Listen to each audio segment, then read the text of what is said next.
¿Qué tal? Buenas tardes, bienvenidos, bienvenidas a un nuevo evento del Foro Pamela Hogwarts sobre cobertura de crisis mundiales. Muchísimas gracias por sumarse a través de Zoom, también a través de Facebook.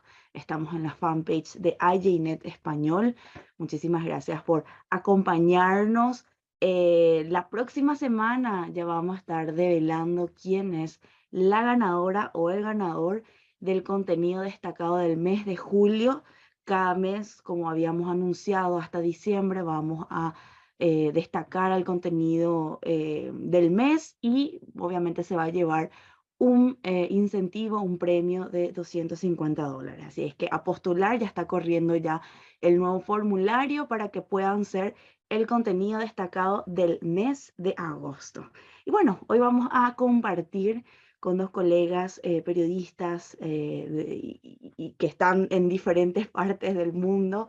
También le tenemos a la intérprete María Lourdes por acompañarnos. Muchísimas gracias, en quien está haciendo justamente intérprete de señas, ¿verdad? En esta charla, en esta conversación donde vamos a conocer un poco esta experiencia, estos reporteos sobre mujeres con discapacidad, en que han compartido ambas compañeras. Fabiola Gutiérrez, a ella le doy la bienvenida. Hola Fabi, si le saludas a todos quienes se están sumando. Está también allí Natalie Van Hooser. Bueno, les presento, Fabi Gutiérrez es comunicadora feminista boliviana. Ella investiga y hace comunicación sobre periodismo, internet, derechos humanos, colabora en Global Voices, además es embajadora Sembra Media en Bolivia. Natalie Van Hooser es periodista bilingüe y traductora en reno. También es embajadora de Sembra Media, pero en Estados Unidos, y maneja la comunidad de Fact Chequeado, que es una alianza que se creó hace poquito nada más entre Chequeado Argentina y Maldita de España. ¿Cómo están, chicas? ¿Cómo estamos? María Lourdes, ¿qué tal? ¿Bien? Hola, Fabi. Fabi, Desi, Lourdes, es un placer estar aquí. Súper ¿Cómo están, contenta. compañeras? Estamos muy emocionadas de este paso de compartir ya con otros periodistas cómo hicimos este proceso, y también aprovecho para saludar que algunas de nuestras entrevistadas también se han conectado, como por ejemplo Saría Abreu. Así que nada, creemos que hoy va a ser un momento muy valioso y particular para compartir estas otras maneras de cubrir la pandemia. Sí, que es un poco lo que venimos a traer en el encuentro de hoy. Y bueno, van a estar compartiendo, no me van a escuchar mucho a mí, así que tranquilos, porque la serie de historias que publicaron a través de Global Voices lo hicieron tanto en inglés como en español y con más traducciones también, ¿verdad? Esto también fue gracias a una subvención que recibieron de uno de los programas de ICFJ. La serie justamente cubre un poco la perseverancia de mujeres latinas con discapacidad frente a todos los desafíos, perdón, ante la incertidumbre durante esos encierros fuertes que vivimos en el 2020, em, debido a la pandemia, ¿verdad? Todo lo que cuestión de las vacunas también que vino después, los desafíos del idioma. Y bueno, nos van a estar explicando todo el trabajo, toda la publicación y bueno, su metodología, y de que por qué es importante siempre tenerlo en agenda, ¿verdad? El tema de las mujeres con discapacidad y sus historias en cuanto a importancia. Así es que arrancamos, chicas. ¿Sí? Buenísimo. Y obviamente empezamos por una pregunta de punto de partida, ¿verdad? Que nos hablen un poco sobre sus reportajes. Queremos escucharles sobre lo que publicaron, que nos muestren y bueno, y por qué justamente eligieron y se enfocaron en mujeres con discapacidad. Bueno, cuando pensamos en este asunto, creo que es inevitable que nos refiramos a nuestras experiencias personales, ¿no? Entonces, en ese sentido, Nat va a compartir las suyas y yo también quería compartir las mías. En mi familia hay dos personas ciegas que siempre fueron un poco así como, bueno, son una pareja y que siempre fueron como que a la familia le permitía como ver este otro asunto, ¿no? Entonces siempre había como ese discurso de cómo ellos gestionaban su vida, ¿no? Y cómo ellos gestionaban sus autonomías. Mi esposo es también una persona ciega, y también ahora que creo que nuestra generación, porque han cambiado las esperanzas de vida, estamos viendo a nuestros abuelitos envejecer, ¿no? Y entonces también vemos cómo van perdiendo ciertos niveles de autonomía, o hay un entorno que va evitando su desarrollo en otras áreas, ¿no? Pero además de eso también con Nat pensamos mucho en cómo, aparte de los niveles de discriminación que ya vivan las personas con discapacidad, es una otra capa de discriminación y de desigualdad la que enfrentan las mujeres, que ya desde antes de la pandemia se encontraban las mujeres con discapacidad en un estado de emergencia, pero al llegar la pandemia, ese estado de emergencia se recrudece aún más, ¿no? Esas fueron algunas de las razones que nos motivó a abordar este tema. Nada. Sí, bueno, y hablando de eso también, no quiero olvidar mencionar que tenemos algunas de nuestras invitadas del proyecto Las Entrevistadas en este grupo, en el Zoom de hoy, entonces están allá en el chat, que nos encanta, muchas gracias por estar. Y bueno, hablando un poco de mi experiencia personal, sí, también tengo algunos amigos y amigas con diferentes discapacidades, como mi mejor amiga en la escuela primaria era ciega, ¿no? Entonces, pensando en eso como parte de mi experiencia personal también me impactó cuando hablamos de, bueno, ¿qué podemos cubrir? Pensando en la pandemia, pensamos en hablar con estas comunidades, especialmente con las mujeres, porque los medios no cubren estas comunidades de la misma manera que otras comunidades y no con tanta frecuencia, ¿no? Así que esto es un poco de la idea de por qué pensamos en este proyecto, y también he visto personalmente la falta de recursos para personas con demencia y otras diferentes situaciones, y pensamos en hablar con personas directamente para que puedan compartir sus experiencias en primera persona. Bueno, y justamente publicaciones que tuvieron la oportunidad no solamente de publicarlo en español, ¿verdad? Sino también en inglés un poco, lo pudieron realizar a través de una beca, ¿verdad? Si nos pueden contar un poquito ese proceso, cómo consiguieron la beca para justamente desarrollar estos reportajes y bueno, la iniciativa, cómo nació, ¿verdad? Claro que sí. De hecho, la convocatoria para la beca, la vimos precisamente en el grupo de periodistas de este foro, y era la beca para cubrir los impactos del COVID-19 del foro para la crisis sanitaria mundial, ¿no? Que es este en el que estamos participando ahorita. Vimos la convocatoria, y esta convocatoria ya como requisito invitaba a que los equipos fueran transnacionales, ¿no? Que hubiera alguien en Estados Unidos y alguien en algún otro país del mundo. Y en ese sentido, Nat y yo nos conocemos de antes por otra organización en la que somos colegas, que también contigo, Desi, que es Sembra Media, y decidimos reunirnos, hacer una lluvia de ideas y pensar cuáles eran esos puntos comunes para nosotras, ¿no? Y encontramos estas experiencias que las comentábamos anteriormente sobre nuestras experiencias personales relacionadas a la discapacidad. Y luego encontramos también que teníamos un interés por probar otras maneras de reportear historias.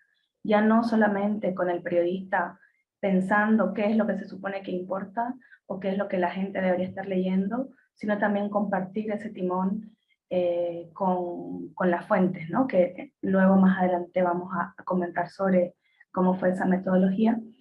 Y en ese sentido nos planteamos nosotras cómo podíamos hacer que el periodismo ya no sea solamente este ejercicio individual, y además en el que suele haber una jerarquía, ¿no? De periodista, entrevista a una persona, sino que más bien cómo podíamos generar mayor horizontalidad y también generar conversación, ¿no? Que el periodismo sirva como un puente, que sirva como un espacio de encuentro, y que además de esa manera y al reunir a personas que tengan diferentes historias de vida, que en este caso fueron personas norte-sur y además mujeres con distintos tipos de discapacidad, y además algunas migrantes, otras no. Al reunirlas para que conversen, queríamos también que se fortaleciera el tejido social y también que al compartir sus experiencias entre ellas se pudieran validar esas vivencias, ¿no? También eso lo buscamos a la hora de escribir los textos, ¿no? Que no seamos nosotras las que aparezcamos diciendo, dicen ellas qué, sino que sean ellas mismas las que aparezcan en primera persona contando qué es lo que estaban viviendo y que ellas también pudieran preguntarse las inquietudes y las curiosidades que tenían la una sobre la otra, ¿no? Y de este modo tener esta otra historia sobre la pandemia con una visión, por supuesto, sobre Occidente, pero más mundial, más globalizada, y también buscando que no sea solamente esto famoso, lo noticiable que le decimos en periodismo, lo importante o los datos, sino que también estas experiencias sean la noticia, ¿no? Y también puedo agregar un poco sobre la metodología, ¿no? Y cómo pensamos en contar historias de una manera diferente, porque durante nuestra lluvia de ideas expliqué que he trabajado en una organización o con una organización que se llama StoryCorps en inglés. Es un medio sin fines de lucro acá en Estados Unidos que enfoca en facilitar conversaciones y empezó con conversaciones entre personas que ya conocen sus parejas de conversación, como una madre y su hija, algo así, pero ahora tiene un programa en que trabajé el año pasado, se llama One Small Step, un pequeño paso adelante, y eso, la idea de este programa es facilitar conversaciones entre personas que no conocen su pareja de conversación para hablar sobre sus experiencias y sus valores políticos, ¿no? Entonces, tuvimos esta idea de, bueno, estoy trabajando en eso como facilitadora de conversaciones entre personas y después produjo conversaciones para la radio, la emisora de la radio local acá, KUNR Public Radio, y pensamos, bueno, podemos hacer algo invitando a mujeres con diferentes discapacidades a hablar de sus experiencias durante la pandemia y a través de eso podemos contar su historia de una manera diferente que tiene mucho que ver con sus experiencias y menos con nuestras ideas como periodistas, ¿no?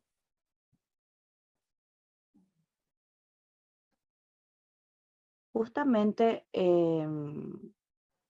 para que se vayan haciendo una idea, ¿verdad?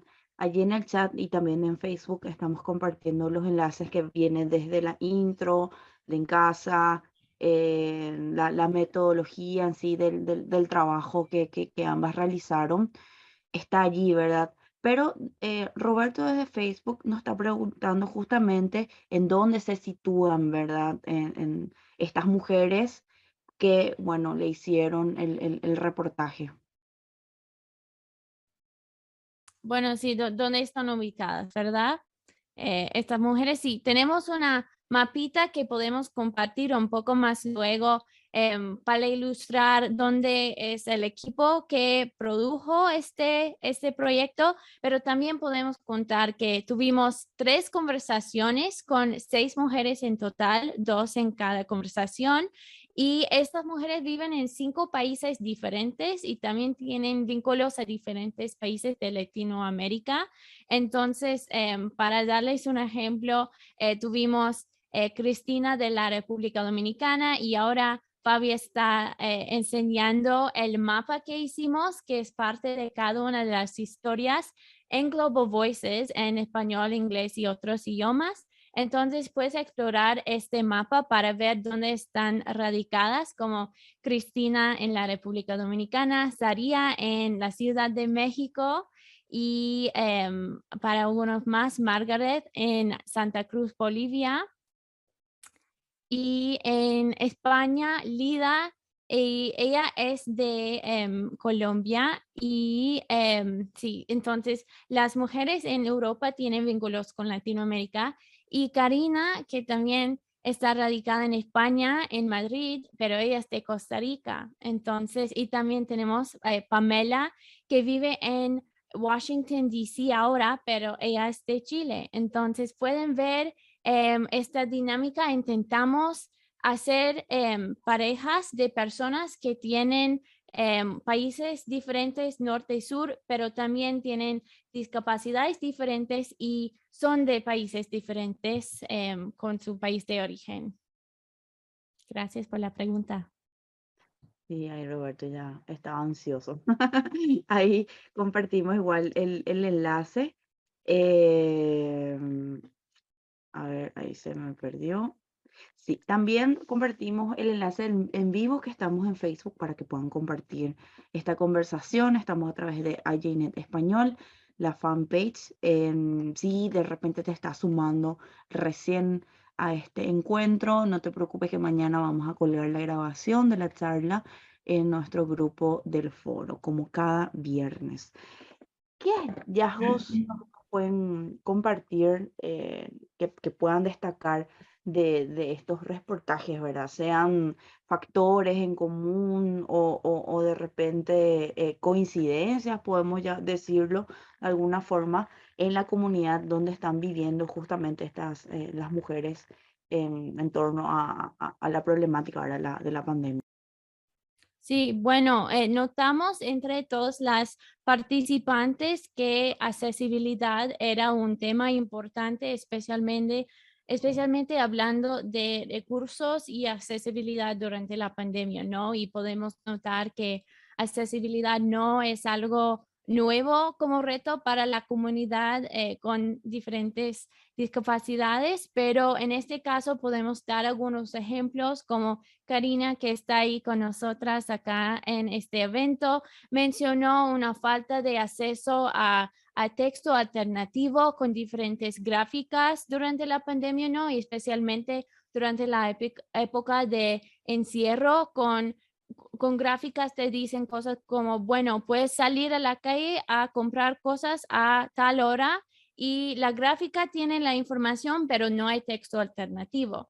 Algunos otros ejemplos, Pamela en Washington, D.C., en Estados Unidos, mencionó que al momento de ir por su segunda vacuna en contra de la COVID-19, no había un intérprete para ella, aunque ella lo pidió antes, ¿no? Entonces, ella tuvo que decir, bueno, voy a esperar para mi vacuna hasta que la intérprete llega, ¿no? Entonces, cosas así. Y también podemos ver algunos cambios gracias a la organización de la comunidad de mujeres con discapacidad, como en la República. Cristina mencionó que ella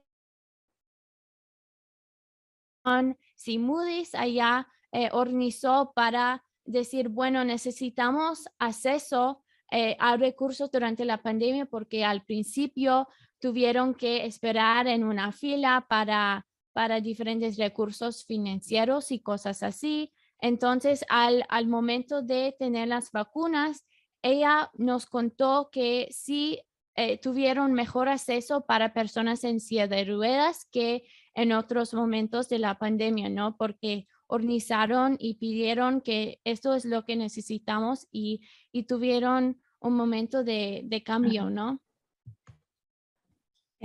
Otras de los hallazgos que también tuvimos eh, eh, tuvieron que ver con, a propósito de este aspecto de lo accesible que mencionaba Ana, Saría en una de las reflexiones decía que este concepto de qué es lo accesible para las personas con discapacidad nos va a tocar replanteárnoslo, ¿no? Porque lo accesible ahora también debería implicar, por ejemplo, que un espacio esté verdaderamente libre de COVID, ya que para algunas personas sigue siendo riesgoso, ¿no? Entonces, eso, así como hay muchos conceptos que ahora con el estudio de tecnología nos va a tocar irnos replanteando, este va a ser definitivamente uno de esos conceptos, ¿no? Lo otro también tiene que ver con el reconocimiento de otras condiciones que han surgido a propósito de la pandemia, como es el caso del long COVID o el COVID persistente, que igual quizás Saría nos podría comentar al respecto, si es que te gustaría comentar, Saría. Otras de las repercusiones también tienen que ver con la salud mental.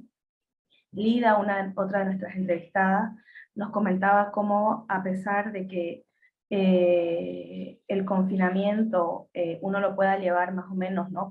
Considerando ciertas ventajas que uno tenga para poder permanecer en casa, aún así la salud mental se ve afectada y en el caso de ella también se vio afectada la salud de su perra guía, ¿no?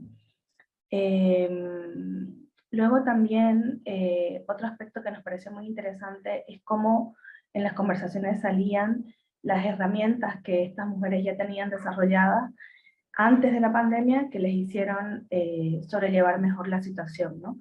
Pamela, una de nuestras entrevistadas, nos comentaba que al ser ella una persona sorda, ha desarrollado un mundo interior bastante rico y que eso también le favoreció a la hora de llevar el confinamiento, ¿no? En el caso de Margaret, ella es una mujer con acondroplasia. Ella explicaba cómo emprendió desde la informalidad que caracteriza al mercado laboral boliviano, cómo ella emprendió durante el pleno confinamiento, ¿no? Durante la pandemia. Y también, así como antes mencionaba Nat, Cristina nos comentó sobre cómo el tejido que ellas ya tenían de la ONG que ella dirige, que lleva más de 20 años en República Dominicana, cómo ese tejido social también se activó para encargarse de cuidar y hacerse seguimiento entre ellas, ¿no? Y aquí va a ser muy importante también cómo nos vayamos replanteando, que es algo que también comentaban Cristina y Saría, cómo esos cuidados han de colectivizarse, porque de lo contrario estamos dejando abandonadas a las personas con discapacidad. Y de hecho, una de las cosas que más escuchamos era como, que también la traía a colación Saría, era, sí, se están muriendo, pero se están muriendo las personas viejas, se están muriendo las personas que tienen un sistema... Están más complicadas de salud, ¿verdad? Que era eso claro, que apuntaba. claro, inmunodeprimidas, ¿no? Entonces es como si esas vidas no valieran, ¿no? Entonces ahí también tocaba un poco el asunto de cómo estamos teniendo estas prácticas y esta mentalidad, no solamente ya capacitista, ¿no? Que va en contra de la autonomía de las personas con discapacidad, sino además eugenésica, ¿no? Como, bueno, que se mueran porque como sus vidas no valen, ¿no? Entonces también ese es otro de los aspectos que nos va a tocar reflexionarnos ahora. Y ahí justamente mencionaste, Fabi, a Saria, y ahí está. Eh, no sé si... Saria, quisiera que No, te abramos micrófono y cámara. ¿Que, que los apague? no, no, Ahí va. no, Ah, ahí que te si espero. los prende. Acá estoy. Sí, sí. Eh, pues me parece sumamente importante retomar lo que dice Fabi sobre cómo vamos dejando atrás o la sociedad va dejándonos atrás a quienes tenemos ciertas condiciones de comorbilidad y el alivio con el que se dice es una buena noticia que ya solo se están muriendo las personas viejas, las personas enfermas o las personas con discapacidad. En ese sentido, a mí me gusta mucho como invitar a la gente a no hablar de la pandemia en pasado, porque hablar de la pandemia en pasado es dejarnos a nosotras en ese atrás y obligadas a reclusión obligatoria, valga la redundancia, ¿no? No podemos salir de las casas en tanto no hay cuidado colectivo. Ahí es donde la salud se vuelve colectiva. Si tú no te pones un cubrebocas, quien paga el precio con su vida o su salud o discapacitándose aún más de lo que está, es una persona enferma con movilidades o vieja, ¿no? Entonces, yo también creo que ha nacido un tipo de discapacidad que la llamaría como la discapacidad inmunológica, que de algún modo apela a que existan nuevos tipos de accesibilidad. Es decir, si un lugar no cuenta con las medidas sanitarias de seguridad como para que yo pueda ir sin correr el riesgo de enfermarme y morir, es un problema de accesibilidad que apela a la sociedad toda. Entonces, se discute mucho esto de las discapacidades invisibles, ¿no? Incluso dentro de nosotras mismas, qué tan invisibles son o no. Pero esta, la inmunológica, que es invisible, lo que está haciendo es que no sabe, la gente no sabe que lo que está cometiendo realmente es un acto de discriminación, pero más allá de eso es un acto profundamente eugenésico, la falta de cuidado, ¿no? En los espacios que tenemos derecho a habitar si queremos habitarlos. A lo mejor no queremos, pero si queremos podamos, ¿no? Pero como al inicio de la pandemia la gente estaba cuidándose a sí misma de alguna manera y había más uso de sana distancia, cubrebocas, espacios abiertos, filtros cepa, etcétera, a lo mejor ahí estábamos incluso más cuidadas que ahora. Ahora es, pues, si tú no puedes salir de tu casa, pues es tu problema, ¿no? Y lo del long COVID es muy importante porque el long COVID discapacita al 40% de las personas que pasan por la enfermedad, si sacamos cuentas. Discapacita al grado de silla de ruedas, de tener que usar el concentrador de oxígeno 24/7, de perder motricidad fina, son más de 200. Y también discapacita el neurológico generando neuropatías. Y nos vuelve más susceptibles a volvernos a infectar. Entonces es un círculo vicioso que hay que parar, ¿no? Entonces, creo que además nunca se pensó en cuáles eran las medidas que podíamos construir de manera conjunta las personas con discapacidad frente a la pandemia. O sea, venía todo de un lugar hacia acá y nunca hubo un análisis participativo de las personas discas y con enfermedad crónica de qué requeríamos que fuera escuchado, ¿no? Y que se pudiera generar de modo colectivo y conjunto, lo cual derivó en que quedáramos pues echadas a un lado también.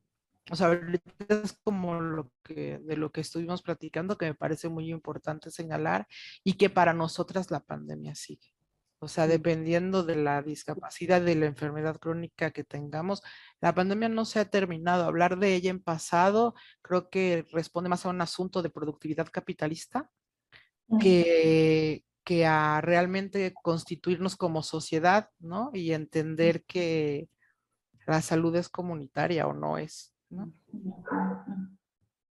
Yo le escucho a Saria y se volvió tan, o sea, si no era tan importante, ahora es muchísimo más importante el trabajo del periodismo que se hace.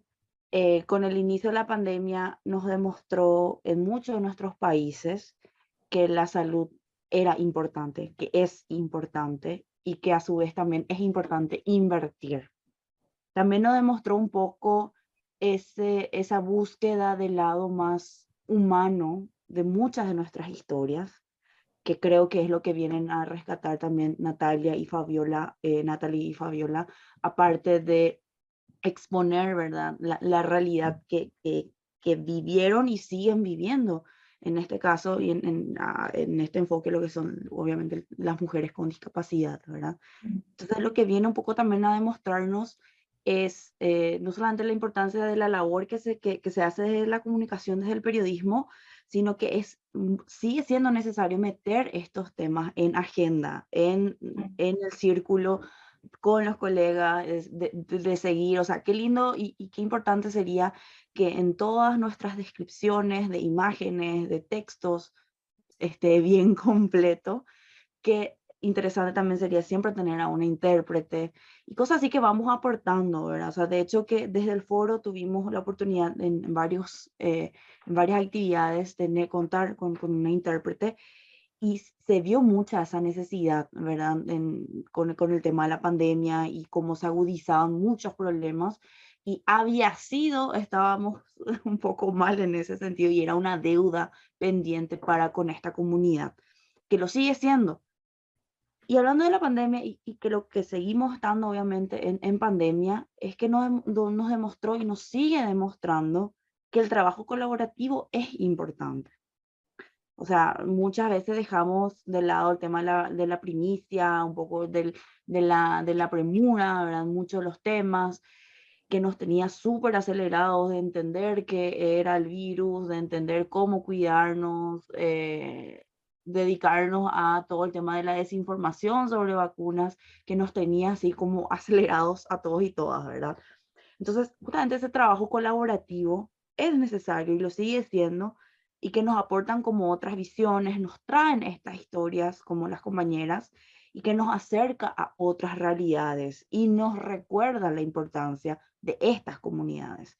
Entonces, me gustaría escucharlas, ¿verdad? Natalie y Fabiola, qué opinan al respecto, ¿verdad? Con relación a la labor del periodismo colaborativo y de cómo esto se va insertando en la agenda y que sería interesante seguir metiéndola y tener este tipo de charlas. Claro que sí. En ese sentido, Desi, voy a compartirles otro gráfico. La verdad es que este trabajo fue un trabajo muy transnacional. Todos los esfuerzos fueron internacionales y en ese sentido creo que, como les decía antes, creo que es de las pocas o algunas cosas positivas de la globalización, ¿no? Natalie está en Reno, Nevada, al oeste de Estados Unidos. Yo soy boliviana y actualmente resido en Valencia, en España. Nuestra mentora, que de hecho fue la mentora que nos proveyó el programa y que nos acompañó en todo el proceso, fue nuestra querida Priscila Hernández, que ella se encuentra en Guadalajara. Y luego de parte del ICFJ, el equipo que se encuentra haciendo como los temas administrativos y el soporte que nos dieron, se encuentra en Washington. Y luego tuvimos un acompañamiento muy generoso de parte de Global Voices. Tuvimos un muy fuerte apoyo editorial. Estuvo con nosotros Melissa Vida, que es una periodista salvadoreña, belga salvadoreña, que reside en Bruselas. También estuvo con nosotros la periodista e ilustradora Johanna Fleck, que es de Brasil, pero vive en Ámsterdam actualmente. También Ana Cat Brígida, que ella fue también parte del equipo editorial que se encuentra en Tegucigalpa. Lourdes, que estaba hoy con nosotros, que se conecta desde Santa Cruz, Bolivia, que nos hizo también el servicio de interpretar lengua de señas. Y también estuvo con nosotros como editora la periodista Sky Hernández, que se encuentra en Trinidad y Tobago. Y con Natalie siempre decimos que nos enorgullecía que todas fuéramos el continente americano y además todas mujeres. Natalie, ¿quisieras agregar algo? Bueno, sí, también pensando en el trabajo colaborativo, Fabi ha platicado sobre cómo la parte de producción y investigación y todo ha sido colaborativo al lado del periodismo, pero también con este formato de conversaciones facilitadas, también pensamos en cómo el proceso de contar la historia es colaborativo con las personas participando en el proyecto, ¿no? Como Saria, como Karina, Cristina, Pamela, todas son Lida. Así que pensamos en cómo podemos contar la historia con estas personas en lugar de contar una historia sobre estas personas.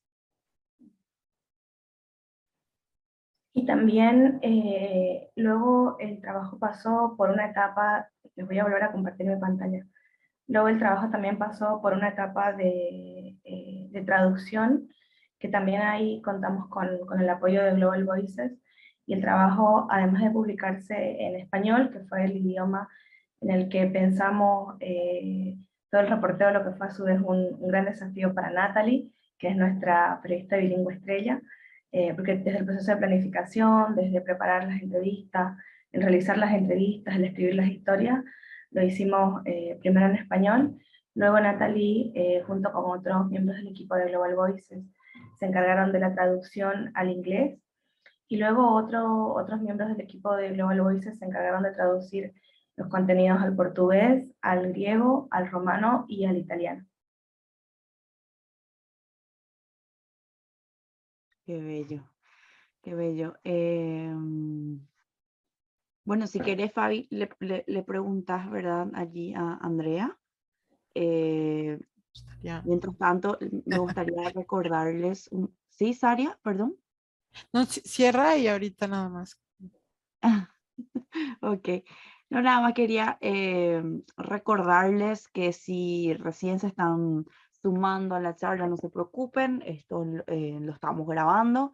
Mañana lo vamos a compartir en nuestro grupo y en nuestros diferentes espacios del foro para que puedan tener toda la grabación y lo tengan disponible. ¿Para qué? Para consultar y para poder usarlo en alguna de sus publicaciones que quieran postular al mini concurso que tenemos, que, bueno, reconoce un poco el trabajo y quiere destacar el trabajo de la comunidad de forma mensual. Así es que esperamos sus trabajos, sus mejores publicaciones. Ya está disponible el enlace, lo voy a estar compartiendo aquí también por chat, por Zoom, por Facebook, perdón, para que puedan tenerlo y participar. Ok. ¿Qué aprendizajes en línea general? Pero antes de ir a esta pregunta, tengo una ahí del grupo también del foro, que es un poco, José, a ver, sí, perdón, bueno. José quería saber un poco si en medio de todas estas investigaciones y estos trabajos que fueron haciendo, detectaron publicaciones similares en diferentes medios y si hay como algún porcentaje que manejan de publicación o de cantidad de publicaciones que hicieron sobre personas con discapacidad. No hemos identificado como indicadores relacionados a la cobertura que ha recibido el tema, pero lo que sí vimos tenía que ver con que habían pocas historias sobre cómo había sido el estar en casa, como el llevar adelante el confinamiento, y también habían pocas coberturas con esta forma de reunir a las personas para conversar y luego también mostrar estas conversaciones y estos intercambios, ¿no? Y de pronto, igual más adelante podemos hablar de cuáles son esos temas que creemos que son desafíos aún para la agenda mediática, pero sí habían, como en términos generales, sobre personas con discapacidad o sobre las mujeres, pero que hablen específicamente sobre mujeres con discapacidad o latinas con discapacidad en este caso, eran más bien pocos los casos, ¿no? Cuando nosotros empezamos a prepararnos para hacer este trabajo. Natalie, llegaste a... Sí, bueno, y también podemos mencionar que en el primer artículo de nuestra serie tenemos links a algunas investigaciones, ¿no? Que no son notas periodísticas, pero más estudios más grandes que tienen que ver con este tema, pero encontramos pocos notas y artículos sobre el tema, como Fabi mencionó. A mí me gustaría agregar, porque me parece que es vital como persona discapacidad, que una cosa que hicieron Natalie y Fabiola en este trabajo fue que las personas con discapacidad no fuéramos un objeto de estudio, sino fuéramos personas sujetas de voz y palabra. Entonces es muy distinto un tipo de periodismo de investigación que te investiga como si tú no tuvieras tu vivencia, tu experiencia y tu voz para compartirla. Y lo que hicieron ellas, que fue, como lo dijo en algún momento Fabi, ponernos a platicar entre dos personas que estábamos en espacios y ciudades distintas, con discapacidades distintas, y que pudimos tener una voz propia, no que alguien, lo dijo Natalie, no hablar sobre nosotras, ¿no? Sino con nosotras y proveer el medio para que se hablaran de un montón de cosas que no se estaban poniendo en el centro de la discusión. Y creo que eso tiene mucho que ver con lo que hablabas del periodismo colaborativo y desde dónde ellas lo ubicaron, ¿no? Y entonces en ese momento creo que el trabajo de ellas saca a la luz cosas que no se habían visto porque todo habían sido, o siguen siendo de hecho, iniciativas muy bancarias en el sentido de Freire, que es tú te sientas a recibir la iniciativa que venga de donde venga, sea estatal, organización no gubernamental, etcétera, pero que se está haciendo sin nosotras. Y aquí fue con nuestra voz. Entonces, bueno, agradecer mucho el trabajo de ellas en ese sentido porque salieron cosas, se visibilizaron cosas que no estaban puestas ahí. Y ahora, pues también agradecerte a ti y agradecer este espacio donde estamos platicando esto y donde vamos a ir, donde estamos pudiendo decir nosotras desde nosotras, ¿no? Que creo que eso es parte importantísima, nodal, y lo que hace la enorme diferencia del trabajo que ellas realizaron, ¿no? Porque incluso hasta hubo oportunidad de cuestionar el término salud, ¿no? Que es bien importante. ¿A qué nos referimos cuando hablamos de salud? ¿Todos la tienen? ¿Durante cuánto tiempo? Etcétera. Todo este tipo de cosas fueron saliendo, yo lo fui viendo en las entrevistas y no saldrían en otro tipo de periodismo, en el que nos estudia, en el que nos deja fuera y para el cual somos objetos de estudio, ¿no? Entonces sí decir que es muy importante ser sujeto con voz y que en ese sentido quien ejerció este periodismo, las dos lo hicieron de un modo maravilloso, muy bien pensado y muy bien ejecutado porque, pues eso, fue nuestra voz la que estuvo puesta ahí y entonces salieron problemáticas que de otro modo no se hubieran visibilizado jamás, ¿no? Y aprovechando eso, Saria, ¿qué fue lo que más te impactó o te llamó la atención durante este proceso? Porque fue un tú a tú con otras congéneres, ¿verdad? Que están en otro lugar, que están viviendo casi lo mismo, pero que están en otros lugares. Entonces, no sé si de repente algo que recordás, ¿verdad? De ese proceso, que fue lo que más te impactó o te llamó la atención o de repente te resulta interesante, ¿verdad? En lo que pudiste vivir en este proceso. Creo que a mí lo que, no sé si la palabra es impacto, pero lo que más me interesó, lo que más me movió, es que por cómo lo plantearon y cómo eligieron distintas discapacidades y distintas ciudades, algo que queda muy evidente también es que se habla de las personas con discapacidad y la particularidad de cada discapacidad, de su entorno, de su contexto, de tal, también nos hace dejar de ser un grupo como homogéneo que necesita las mismas cosas en el mismo momento.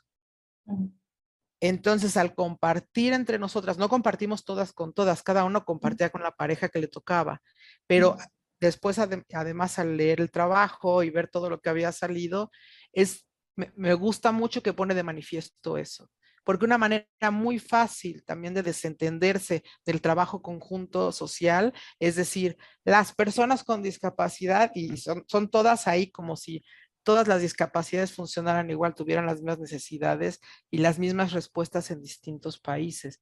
Y no, en absoluto. Y con quien a mí me tocó, que además era una maravilla, pero también era muy impactante, ¿no? Porque aquí en este caso era discapacidad visual y hablar de todas las señalizaciones de dónde está el gel, de dónde guardar la distancia, de no sé qué, son visuales.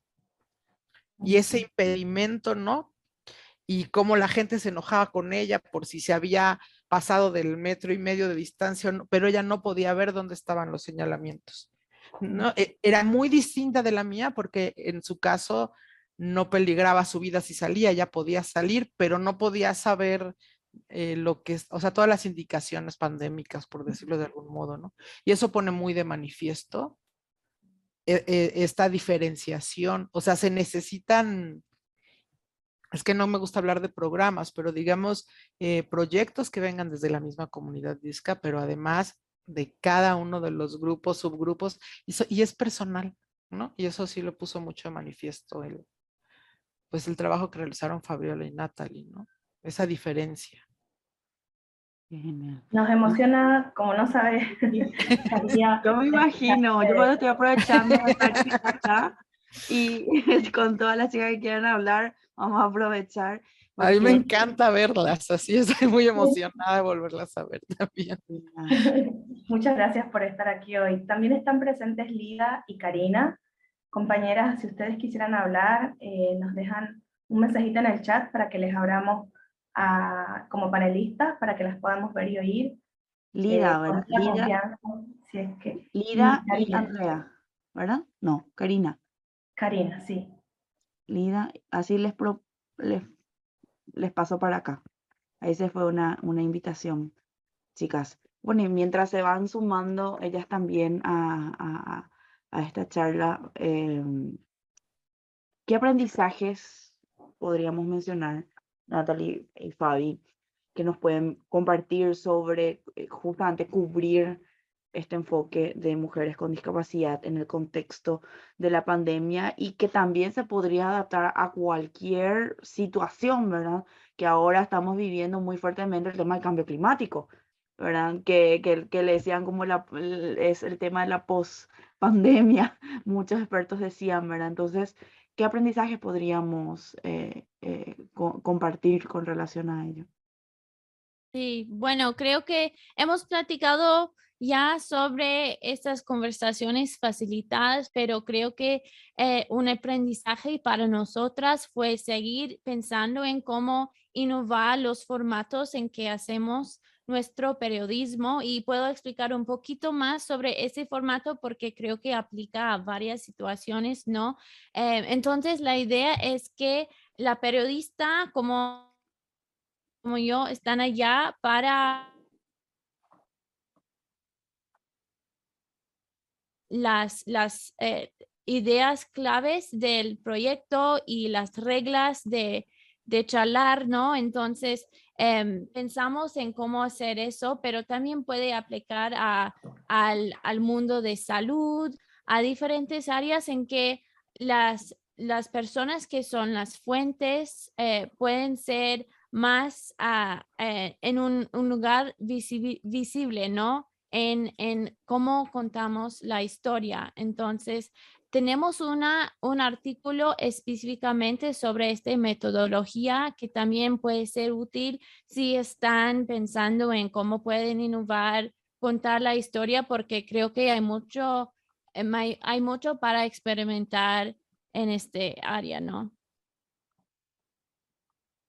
También otro de los aspectos sobre los que repasamos bastante con el acompañamiento de nuestra mentora Priscila, tuvo que ver, por un lado, con las terminologías, ¿no? Porque se dice persona ciega, se dice persona invidente, no vidente, ¿no? Y ahí algo que sacamos en limpio fue que las personas se presentaran como ellas quisieran, ¿no? Con los términos o las maneras de nombrarse con las que ellas se sintieran a gusto.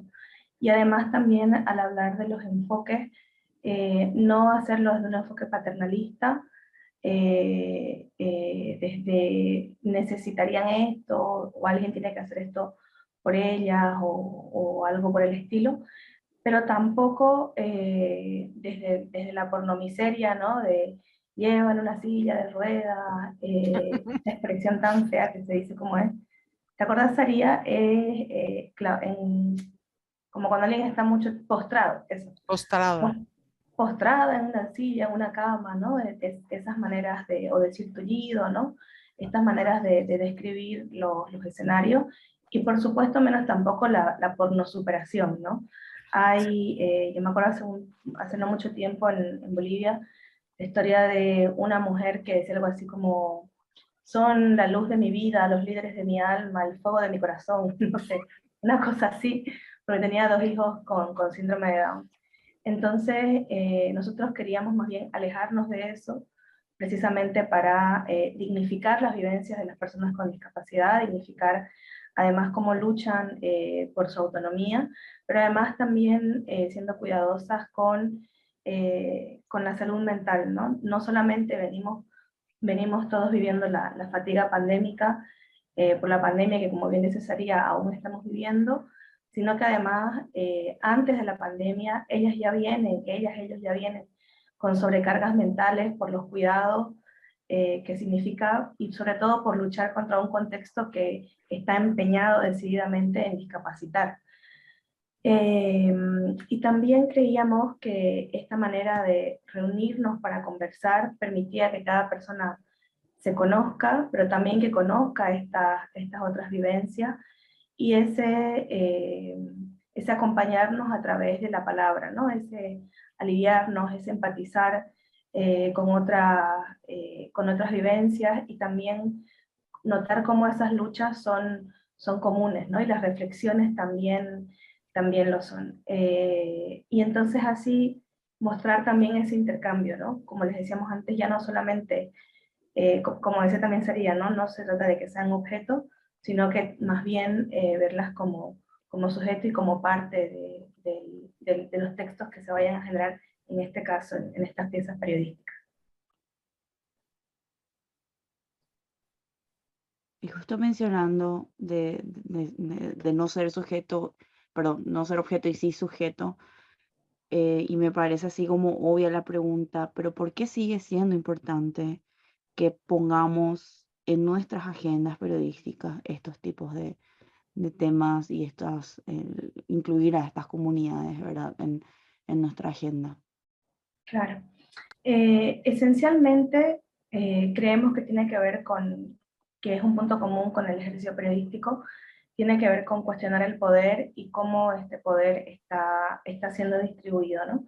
Hay unas luchas que reciben más atención y hay unas luchas que no reciben atención y que directamente son omitidas, ¿no? Y las luchas de las personas con discapacidad son el día a día, ¿no? Es cuando salen de su casa, cuando están en casa, cuando hacen las compras, cuando se suben al transporte público, si es que se pueden subir, si es que está adaptado para ellos, ¿no? Y en ese sentido, desde el periodismo además de las otras áreas que puedan haber, tenemos todavía muchos pendientes con respecto a cómo vamos a combatir estos estereotipos que hay, los tabúes, los prejuicios, ¿no?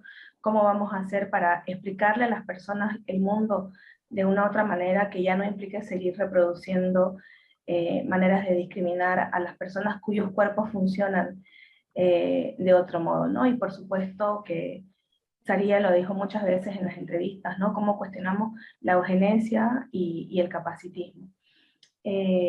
También creemos que el periodismo tiene que servir para podernos acompañar, ¿no?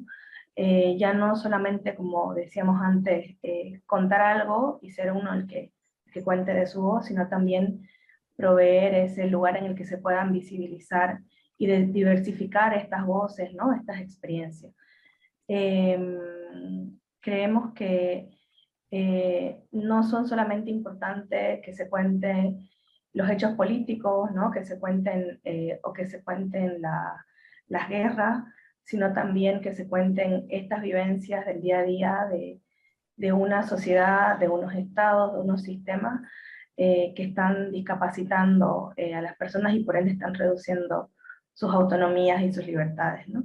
Y como bien decía Andrea, para quienes crean en los estados, también por supuesto toca reivindicar que no se están creando o no se están diseñando ni ejecutando programas que consideren las necesidades específicas de las personas con discapacidad, ¿no? Hay una deuda histórica con esta comunidad y desde nuestro lugar como periodistas podemos acompañar esas reivindicaciones. Nat, bueno, ahí le leí a Saria, no sé si quieres sumar primero algo, Nat, y luego Saria. Sí, yo algo rapidito que es bueno pensar en el periodismo es documentar la vida, ¿no? Y creo que hay un cambio que es un cambio bueno que queremos ayudar crear en la comunidad de periodismo, que es incluir más voces comunitarias, como mencionó Fabiola, no solo citar los expertos y los fuentes oficiales, pero elevar las voces de las personas y sus experiencias a diaria, ¿no? Sus experiencias diarios. Yo lo que quería sumar a lo que dijo Fabi de tu pregunta de que por qué es importante hablar de estos temas, es que porque creo que estos temas son los temas humanos. No hay cuerpo que no esté hecho para degradarse, no hay cuerpo que no pueda llegar a ser un cuerpo discapacitado, no hay cuerpo que no pueda llegar a tener una enfermedad crónica. Y todos los cuerpos van a llegar en algún punto a cierto nivel de discapacidad o enfermedad cuando lleguen a la vejez. Y parece que la salud se ha convertido en un bien de consumo que nos venden, ¿no? Y creo que más bien se trata de que los cuerpos funcionan de modos distintos. Incluso los cuerpos que se dicen sanos, comillas, entre un cuerpo sano y otro, hay diferencias. Y hay diferencias de necesidades físicas. Entonces, creo que poner este tema en la mesa es poner en la mesa que la discapacidad existe porque el mundo discapacita. O sea, no es que la discapacidad exista per se.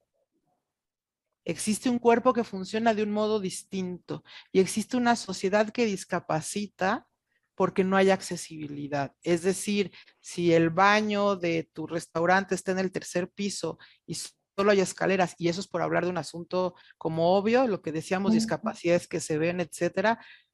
O sea, ¿cuál es la discapacidad? O sea, en realidad el problema es que el baño está hasta el tercer piso. O lo mismo si todos tus señalamientos son visuales, que la comunidad que tiene problemas de discapacidad visual en redes sociales, en subtitulaje a video, o sea, hay como un montón de cosas, ¿no? Que están ahí, que no es el cuerpo en sí mismo. Creo que por eso es importante ponerlo en la mesa. Y es muy importante ponerlo en la mesa porque la aspiración sería dejar de ser una comunidad. O sea, es decir, esta cosa donde, rarísimo lo que le pasa a ella, no es rarísimo, es muy común. O sea, al ponerlo en el centro vas viendo cuánta gente va saliendo a decir, yo tengo esto, yo tengo aquello, yo convivo con tal cosa. O sea, en mi caso, yo también tengo un diagnóstico de autismo. Y cuando una abre este tipo de cosas, la gente alrededor que lo esconde, pero que te manda un mensaje privado diciendo, yo también tengo tal o vivo de tal manera, es mucha. Entonces también hay una sociedad prejuiciosa ante estos temas y si no los hablamos, el prejuicio se perpetúa. Entonces también creo que por eso es muy, muy importante, ¿no? Y hablar estos temas es decir que los hablemos nosotras. Natalie decía, no solo la voz de los expertos. Y lo que yo pensé cuando lo escuché es que dije, no hay expertos. O sea, las únicas personas que somos expertas somos nosotras, somos expertas por experiencia. Entonces viene un experto en no sé qué discapacidad, si la tiene, lo es. Si no, no lo es. Si no, es un investigador ahí que nos agarra de objeto, ¿no? Pero creo que somos las personas con discapacidad, las expertas por experiencia. Hola. Es que esa fue una de las cuestiones que me llamó muchísimo la atención, porque yo sí buscaba científicos, titulados, diplomados.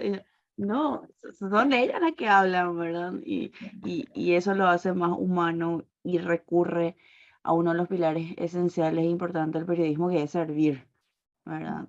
Siempre se dice que el periodismo es un vínculo para informarte, es un servicio para la comunidad, para la sociedad en general, y que te educa, ¿verdad? Como pilares principales, y eso fue una una de las cuestiones bastante interesantes de estos reportajes. Y bueno, con la grabación, en la próxima semana sale un artículo que va a recoger toda la charla, ¿verdad? Que va a resumir esta charla, lo vamos también a publicar en IJNet Español, que va a acompañar a esta grabación, y obviamente vamos a estar vincular los reportajes de Fabi y Natalie para poder releerlo. Si no leíste, lo tienen que leer, es sumamente ameno y nada, te compenetra y te mete de lleno a esas realidades, a esas experiencias que con mayor razón lo evidenció esta pandemia. Y hablando de evidenciar y de experiencias, ahí está Lía, la veo por allí. Yo no sé si Si te gustaría compartirnos un poco tu experiencia, ¿verdad? De este proceso como una de uno de los actores principales, ¿verdad? De todo este proceso, de estos reporteos. Claro que sí, yo encantada de estar aquí con ustedes. Es un verdadero placer escucharlas. Eh, bueno, lo mío, como podrán darse cuenta, no es el enfoque ni nada de esto, ¿no? Así que no sé si se esté viendo o algo así. Yo desde antes de la pandemia ya sentía una exclusión porque mi guía es un perro y en Latinoamérica lo del perro no va muy bien. Cuando a mí me entregaron mi primer perro Lazarillo, eso fue hace 16 años, era realmente una locura. O sea, yo salía no a caminar, sino a literalmente, decimos en Colombia, a guerreármela. Era a pelear con los gendarmes, a pelear con los taxistas. Y bueno, eso ha venido cambiando. Digamos que durante la pandemia, pues claro, era inversamente divertido porque la única que podía salir sin problemas a la calle era mi perra y yo. O sea, yo salía con Raquel relajada porque ella podía salir a hacer pis, en ninguna parte le decían que no. Bueno, si la policía me veía por ahí, eh, por el contrario, me ayudaban. Bueno, en España suele pasar eso. Digamos que en España está muy, muy bien esto. Hay uno que otro problema. Yo a veces escucho a los ciegos españoles quejándose con sus lazarillos y yo digo, ¿estarán hablando de otro país? Porque en este a mí no me va así. Y a raíz de la pandemia también tuve como muchísimo tiempo de planear cosas y de hacer. Y en Colombia hay un dicho que dice que cada quien habla según cómo le va en la fiesta. Y para mí, no estoy diciendo que haya sido un hecho afortunado para nada, pero digamos que tuve tiempo como de organizar ideas, de organizar como cosas y por lo menos pudimos empezar a hacer cosas en Colombia. Y con relación a los perros, con relación como a la difusión, ya habíamos hecho antes de la pandemia una caminata, justo un mes antes de que empezara la pandemia en Colombia, teníamos organizada la segunda caminata, fue cancelada, pero este año logré volver a mi país y hicimos un evento súper, súper chévere para recaudar fondos para los perros. Y seguimos como en eso, digamos ahora en noviembre voy para Guadalajara, México, estoy feliz. Vamos al cuarto encuentro de perros lazarillos. Entonces, digamos que a mí me parece súper importante y es que, digo yo, aunque los ciegos no veamos, que la gente nos vea. O sea, la gente parece, yo hablo de mi discapacidad, yo no tengo problema con las palabras, quiero decir, no tengo problemas con las palabras discapacidad, ceguera, invidencia, realmente se refieren a lo mismo. Nada me hace más o menos ciega, o más o menos invidente, o más o menos, me da igual. Entonces, la visibilizar, ay, me red, visibilización ha sido muy poderosa en este último tiempo. Yo he tenido la oportunidad de comunicarme y comunicar, digamos, mis necesidades, digo mis necesidades a nivel de comunidad, porque sí, somos una comunidad como apartada, con muchas, muchas carencias. Lo de la descripción, lo de la inclusión, eh, está, está un poco lejano, sea Europa, sea Latinoamérica, está un poco lejano, pero se está trabajando, o sea, se está trabajando y se están viendo cosas. A mí me gusta, o sea, a mí me gusta. Yo sé que hay muchísimo por hacer, pero digamos que los resultados que empiezan a verse, yo hablo por cómo me va a mí en ciertas partes, digamos, lo que poco a poco se ha empezado a conseguir, la audiodescripción en los museos.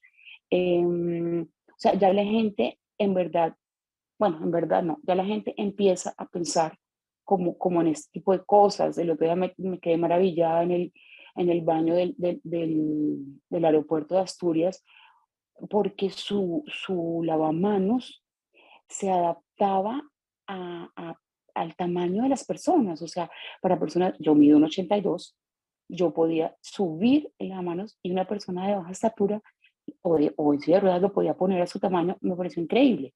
Entonces, pues que sea una cosa en un aeropuerto, pero bueno, pues algo se va notando. Gracias, Lida. Qué maravilloso poder no solamente contar con Fabi y Natalie en esta oportunidad, ¿verdad? Sino también escucharla a ellas, que aportaron muchísimo a este proceso. Y aparte de aportar, me encantaría también, o nos encantaría también, ¿verdad? Saber un poco, no sé si llamarlo errores, pero de por ahí aprendizajes, ¿verdad? En este proceso que podemos mencionar durante los reportajes que escribieron y que fueron desarrollando.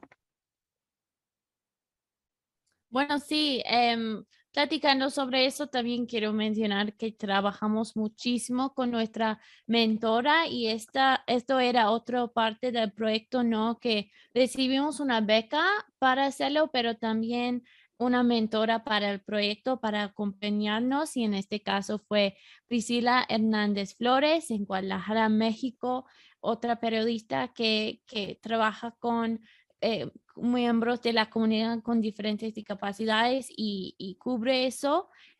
Y con eso hicimos mucho pre-planificación, ¿no? Antes de hacer las entrevistas y todo. Entonces, esto era un aprendizaje y no fue un error, pero trabajemos para evitar errores con esta planificación, ¿no? De tener conversaciones entre Fabi, Priscila y yo sobre qué es lo que queremos hacer con este proyecto, la idea central, cómo podemos buscar mujeres con diferentes experiencias para tener conversaciones enriquecedoras, ¿no? Entonces, tomamos mucho tiempo en buscar las personas para las conversaciones.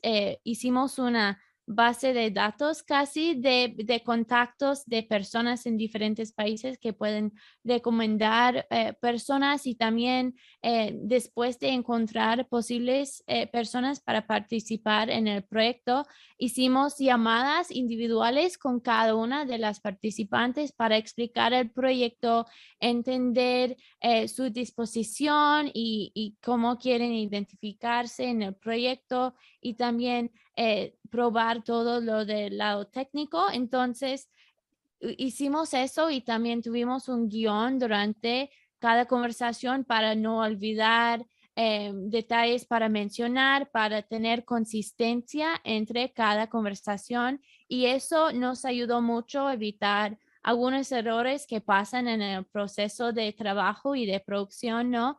Entonces utilizamos un estilo, un método parecido a lo de One Small Step de histórico para hacer eso con el guión y todo eso. Y platicamos mucho en cada paso para chequear cómo van las cosas. Fabi, ¿sumamos algo? Ahí va. Sí, también creo que otra de las cosas que fueron interesantes fue como pensar cómo adaptábamos las entrevistas, ¿no? Cuando concretamos que entrevistaríamos a una persona sorda, estábamos coordinando cómo haríamos que Lourdes nos acompañara, ¿no? Pero además pensando en cuál lengua de señas, porque no son iguales todas las lenguas de señas, y Lourdes hizo la interpretación con la lengua de señas internacional, que es la que también está usando en este momento. Y otra cosa que también aprendimos mucho con nuestra mentora Priscila, tenía que ver con cómo lograr esta conciliación de los tiempos en la pandemia, ¿no? Porque precisamente algunas de nuestras entrevistadas a veces tienen que cancelar por citas médicas, ¿no? Nosotras también en el proceso nos dio COVID a algunas del equipo. Entonces, también con ella aprendimos esto, ¿no? Que desde el periodismo a veces tenemos esta exigencia de el plazo de cumplir y ¿no? Y más bien era como un asunto de, bueno, vamos a poner primero nuestra salud, que es lo que estamos aprendiendo ahora en esta época tan difícil, y luego vamos a ir acomodando eso, vamos a ir acomodando lo demás a esto que que es lo primero, ¿no? Y también en el caso del apoyo gráfico, igual ahí, como fue un trabajo que hicimos en remoto, acudimos a nuestras entrevistadas para pedirles fotografías sobre ellas, con la mascarilla, sin la mascarilla, y también para preguntarles por cuáles eran los objetos que las habían acompañado, sobre todo durante el confinamiento, ¿no? Y de este modo también pudimos entender mejor sus escenarios y conocerlas un poco más. Y eso también facilitó luego el trabajo de la ilustradora a la hora de pensar las piezas gráficas que acompañaran las historias. Qué fantástico. Bueno, nos quedan así poquito tiempo.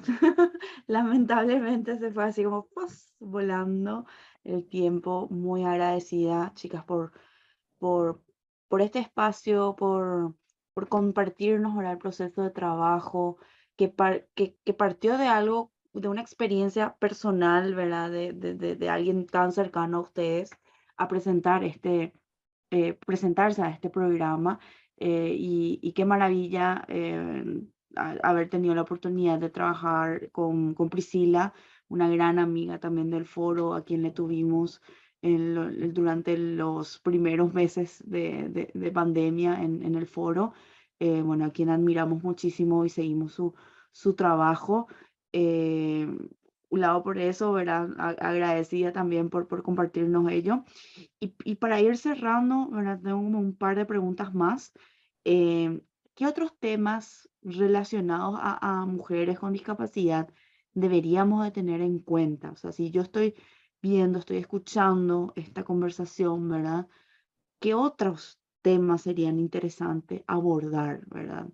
Y en el caso de que alguien sea, no sé, principiante, por llamarlo de alguna forma, ¿qué vocabularios tiene que tener en cuenta? O sea, ¿cuáles son como esas direcciones que yo puedo tomar para poder abordar eh, con, con el, más allá del debido respeto que se merece, sino también del lado humano sobre estos temas? Ahí podemos un poco rescatar lo que nos comentaba Saría hace un momento, que pidió que la despidiéramos de todos los presentes. Sí, muy linda, gracias. Saría decía algo muy interesante, ¿no? Que es ya no pensar en este cuerpo que funciona distinto, ¿no? Y pensar en o sea, como si fuera una experiencia aislada, sino más bien volcarnos, hacer el ejercicio de volcarnos y mirar cómo hay un sistema, cómo hay un mundo, cómo hay una sociedad que está discapacitando, ¿no? Que es discapacitante. Y en ese caso, en vez de pensar, por ejemplo, las personas con discapacidad solamente quieren bonos o renta, más bien preguntarnos por qué hay tantas dificultades a la hora de la inserción laboral de personas con discapacidad, ¿no? Si se están, por ejemplo, cumpliendo o no los cupos que establecen las leyes de porcentajes de personas con discapacidad que deberían haber contratadas tanto en empresas privadas como en el Estado. Entonces, pensando en ese ejercicio de fijarnos cuáles son las características de este contexto que discapacita, uno de los temas que es probablemente uno de los que más se haya cubierto, dentro de lo poco que se ha cubierto en general este tema, tiene que ver con la violencia de género, ¿no? Porque las mujeres, por ejemplo, que sufren una situación de acoso, de abuso, de violación, ya nos cuesta tanto enfrentar a la justicia, ¿no? A nosotras las mujeres, por la revictimización, ¿no? Porque se nos echa la culpa a nosotras además. Pero imagínense ustedes si además de eso hay que hacerlo en lengua de señas y no hay una persona que se encargue de esa interpretación, ¿no? O no se puede acceder, por ejemplo, a los edificios para acceder a la justicia porque no están adaptados para una silla de ruedas, o no hay alguien que a uno le pueda leer el material si uno no ve, por ejemplo. Otro tema que también se tiene como bastante normalizado es la violencia de los cuidadores, ¿no? Es como, sí, claro, es un trabajo pesado, o es esto, o es lo otro, y se justifica en vez de que pensemos cómo son estas otras maneras de que el tejido cuide de manera comunitaria. También desde la lógica capitalista pensamos que los cuerpos que comillas no producen son cuerpos con comillas menos valor, ¿no? Y también esa práctica o esa postura eugenésica está pendiente de que la cubramos, ¿no? Igualmente en temas de educación sexual, ¿no? La educación sexual que recibimos en general ya es bastante escasa, es más pequeña la que recibimos las mujeres, o con más culpas de nuestro lado, y piensen ustedes cómo incluso se enfoca cuando se trata de proveer de educación sexual a una mujer con discapacidad. También la asistencia sexual es otro tema que que ha generado bastantes polémicas, ¿no? Porque se lo acerca a la prostitución antes que a un derecho. Ese también es un tema que podríamos considerar en nuestras agendas. También cómo los trabajos de cuidado se dividen, y esas brechas, esas divisiones sexuales del trabajo que nosotros notamos entre hombres y mujeres también se repiten entre las mujeres y los hombres con discapacidad, ¿no? A una mujer con discapacidad se le suelen encargar muchas más tareas de cuidado que a un hombre con discapacidad, pero además dentro de los tipos de mujeres con discapacidad, o esa tipificación, mejor dicho, que se hace de ellas a través de sus diagnósticos, también hay unas que reciben o que son obligadas o subordinadas a realizar más trabajo que las que tienen unos otros tipos de discapacidad, ¿no? Las mujeres con discapacidad también llevan la carga mental de sus hogares. Ese es otro tema que también está pendiente de que lo cubramos. Y también la salud mental en términos de cómo tener herramientas para gestionar las maneras en las que afecta a la salud todo este entorno discapacitante, ¿no? Y ya ahí no solamente pensando en la persona con discapacidad, sino además pensando en su familia y en su entorno, ¿no? En la familia suele haber, vamos a decir entre comillas, un trauma asociado a la discapacidad, y eso va a afectar luego qué tan autónoma sea esa persona en su infancia, en su adolescencia, en su adultez, y por supuesto en el caso de los adultos mayores, ¿no? Esos también son temas que están pendientes. Y por supuesto, los accesos a los derechos, ¿no? En el caso del acceso a la justicia, el acceso a la salud, el acceso a la educación, ¿no? Si los materiales están adaptados, si los espacios están adaptados, si hay intérpretes de señas, ¿no? En el caso del acceso al trabajo también, ¿no? Los derechos laborales, y cómo las personas con discapacidad han visto también afectadas sus fuentes laborales a raíz de la pandemia. Y también algo que mencionaba Lida hace un momento, es algo que también, como todo esto, está en una situación constante de emergencia, el ocio es algo que pocas veces nos detenemos a preguntarnos, ¿no? Si las exposiciones en los museos están o no están adaptadas, si cuando se va al cine es posible contar con cifrotecnología, que es la descripción de las imágenes, si esto está disponible o no en las plataformas de streaming, o si qué otros tipos de adaptaciones se necesitan, ¿no? en los espacios turísticos para que puedan ser disfrutados por cuerpos que quizás no se mueven con sus piernas, o que no perciben el mundo con información visual, ¿no? u otras maneras.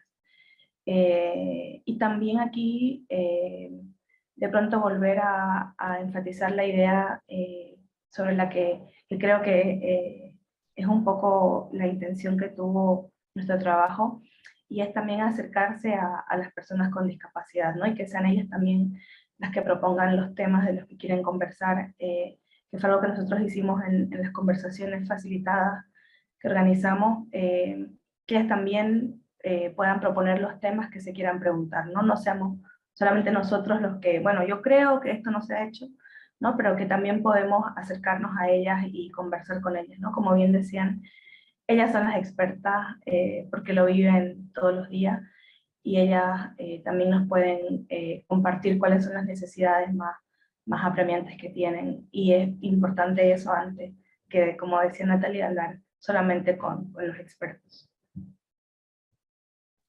No sé, Nat, si de Sí. repente quieres sumar tu enfoque. Sí, claro. Bueno, pensando en qué otra cosa para cubrir, solo quiero mencionar que queremos trabajar más en el tema de cuidado, ¿no? Y cómo es ser mujer con discapacidad y también tener trabajo de cuidado. Y eso tiene que ver con contar más historias de de las vidas y las experiencias en casa. Este lado más personal es algo que queremos explorar más en el futuro, y la idea del proyecto fue también traer este metodología de conversaciones facilitadas al español, porque también nos sentimos que hay algo con tener estas conversaciones tan ricas en español, que es único y nos encanta, ¿no? Entonces queremos explorar cómo hacer más de eso y llevar estas ideas al mundo y al hispanohablante y al periodismo en español.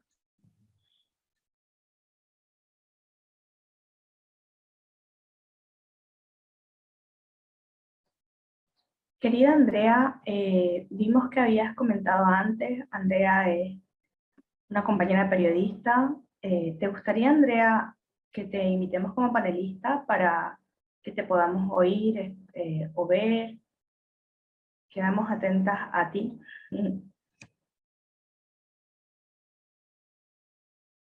Ok, pasó a nuestra sala. Ahí va. Sí, Andrea, también la conozco por el foro. Hola, Andrea. Ahí me pueden ver y escuchar. Qué bella, Sí, sí. perfectamente. ¿Cómo estás? Bien, ¿y ustedes cómo están? Bien, Muy bien, bien. bien. Un gusto compartir este espacio con ustedes y ver cómo se han preocupado por en específico por las mujeres con discapacidad en este momento especial que vivimos en el mundo, que es la pandemia.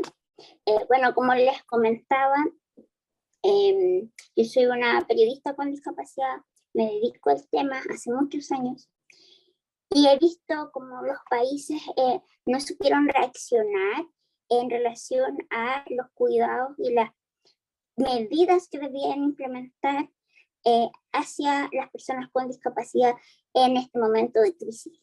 Siempre fueron reacciones tardías y siempre exigidas por la comunidad, porque la comunidad de personas con discapacidad siempre está más bien empoderada de sus derechos y se hacen exigir.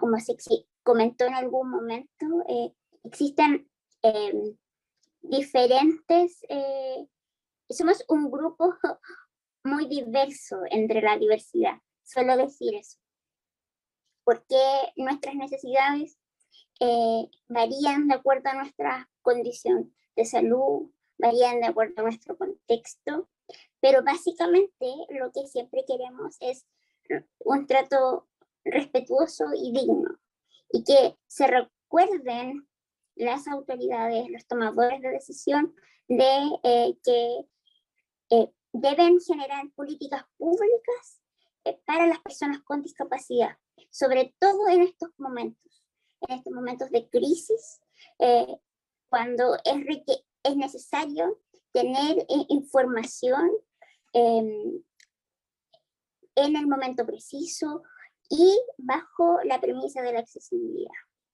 Eso es importante. Y a su vez, como comunicadores, comunicadoras, periodistas de la región, debemos aprender y considerar que las medidas de accesibilidad deben estar contempladas en nuestros medios, porque nuestro rol es informar, nuestro rol es llevar esa información importante a toda la comunidad y no dejar a nadie atrás. Y lo más importante es ahí ese punto, considerar a las personas con discapacidad, considerar nuestras comunidades. Estamos en todas partes, somos el 15% de la población mundial. En Chile, que es el país que yo resido, somos el 16,7% de la población. El 20% de las personas mayores de 18 años somos personas con discapacidad. Entonces, detrás de cada persona con discapacidad hay una familia, hay cuidadores, cuidadoras en su mayor medida, y es importante que nosotros como periodistas lo visualicemos y lo expresemos en la información que le brindamos a la comunidad. pero siempre también teniendo y velando porque nosotros como personas con discapacidad se respete nuestra voz, nuestra autonomía, nuestra decisión y se nos den los espacios, no dejen que otros hablen por nosotros. Eso es lo que les quería comentar. Qué linda, gracias Andrea, qué gusto tenerte. Nada, yo estoy súper emocionada porque tenemos la oportunidad de escucharles a ellas, ¿verdad? En primera persona, que es un poco lo que trae este encuentro. Agradecerles muchísimo por este espacio, por este tiempo que, bueno, nos ofrecieron. Y para cerrar, ¿verdad? Me encantaría escuchar algunas recomendaciones que nos dejan, ¿verdad? Para quienes de repente ahora quieren escribir o encontrar temas, ¿verdad? Y poder focalizarse en esto o recomendaciones que debemos de por ahí mejorar, ¿verdad? En lo que estamos haciendo actualmente para ir cerrando, agradeciéndole de vuelta por el tiempo y bueno, este espacio. Recuerden que la grabación lo tendrán disponible mañana. Y bueno, la próxima semana vamos a estar publicando un artículo a través de IDNet Español para que puedan rememorar y puedan tener así como los puntos claves de este encuentro. No se olviden que pueden participar para hacer el contenido destacado del mes, que bueno, cuenta con un incentivo de $250. Así es que muchísimas gracias por sus aportes, por su tiempo y bueno, me encantaría escucharles para ir cerrando, ¿verdad? Esas recomendaciones, un par que quieran cada uno poder mencionar, Andrea, incluyéndote, ¿verdad? Para poder ir cerrando. Voy yo, creo que a quienes quieran empezar a cubrir estos temas, les recomendaría acercarse como decía Andrea, a las personas con discapacidad, a sus cuidadores, a sus cuidadoras, que son las más, y por supuesto a su tejido organizado, ¿no? Sean ONG, sean colectivos, porque no es como cuando se cubren otros temas que de repente uno llega con las cámaras, las luces, las reporteras y es como hable y me voy y ya, ¿no? Creo que en este sentido, desde el periodismo tenemos que considerar acercarnos y aproximarnos de maneras que permitan dignificar las experiencias y en ese sentido creo que tenemos que estar primero cerca para escucharles, saber qué están necesitando y luego plantear qué temas se necesitan cubrir. Bueno, sí puedo agregar un par de cosas como sugerencias para recursos. Nuestra mentora Priscila nos recomendó ver el documental Crip Camp, está en Netflix y me gustó mucho verlo para contexto. Tiene más de la historia de las leyes sobre discapacidad acá en Estados Unidos, pero en general sí es algo interesante para ver y también al lado de conversaciones facilitadas hay un proyecto que se llama Disability Visibility Project, contenido en inglés que también es interesante para revisar. Andrea. Sí, no, yo quiero más aportar, sí. El reportaje, la serie de reportajes que hicieron Fabiola, Nata y todo el equipo permite dar a conocer lo que uno busca en el periodismo inclusivo, que le llamo yo, que es representar a las voces de las personas con discapacidad, dar la voz a las personas con discapacidad y que no sean otros los que hablen por nosotros, nosotras. Y que eso es lo más importante. Son pocos los ejemplos que hay y es importante dar a conocer eso y generar el contenido con formatos accesibles. Aprender más de eso, aprender de cómo hacer y cómo hacer convivir el mundo audiovisual, el mundo gráfico, con las necesidades de las personas con discapacidad. Eso es muy importante. Así que muchas gracias por el espacio. Gracias a ti, Andrea, Natalie, Fabiola, María Lourdes, muchísimas gracias por su tiempo y bueno, será hasta dentro de 15 días. Como saben, cada 15 días tenemos eventos, actividades. Muy pronto vamos a compartir también la agenda de los cafés presenciales de periodistas, que bueno, ahora tratando de volver a la presencialidad, estamos juntándonos para, bueno, escucharnos y conocernos en persona. Será hasta la próxima. En 15 días nos encontramos con el tema, obviamente, del momento, que es viruela del mono. Así es que vamos a tener unas invitadas sumamente interesantes e importantes para ir entendiendo mejor este tema. Así que será hasta la próxima. Gracias a todos y todas por acompañarnos. Gracias, chao. Muchas Chao, gracias. Bren.